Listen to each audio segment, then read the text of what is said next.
ceasefire ya Iran si amahoro. Hari ikintu gikomeye cyane barimo guhisha.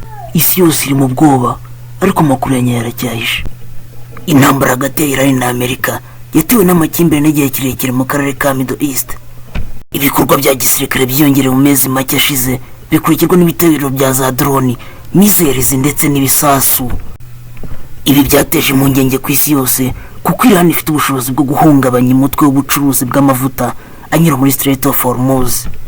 Nyuma y'iminsi myinshi y'intambara, Amerika na Iran bemeranyije guhagarika imirwano by'agateganyo, ariko iyi ceasefire ntabwo ari amahoro nyayo. Impamvu nyamukuru zatumye habo ceasefire nizi: ubwoba ko intambara yakwira mu karere, ingaruka ku bukungu bw'isi, n'igitutu cy'abayobozi b'isi bashakaga guhagarika amaraso.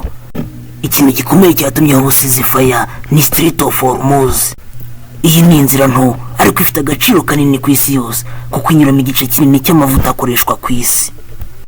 Iyo iyi nzira ihungabanye, ibiciro by'amavuta bihita bizamuka, ubucuruzi bw'isi burahungabana, n'ibihugu byinshi bigira ikibazo cy'ingufu. Iran yari yatangaje ko ishobora kugenzura cyangwa gufunga iyi nzira. Ibi byatumye isi yose ihaguruka ishaka agahenge.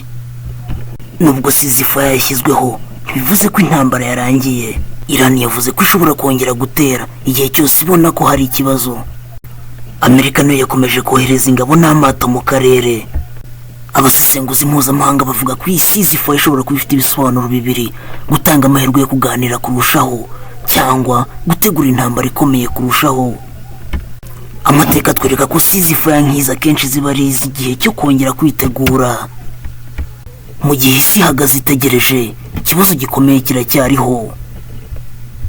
Ese ceasefire izavamo amahoro, cyangwa n'intangiriro y'indi ntambara ikomeye? Niba ushaka gukomeza kumenya amakuru agezweho, subscribe kuri channel, sangiza abandi, kandi ukomeze ukurikire. Ciao ciao.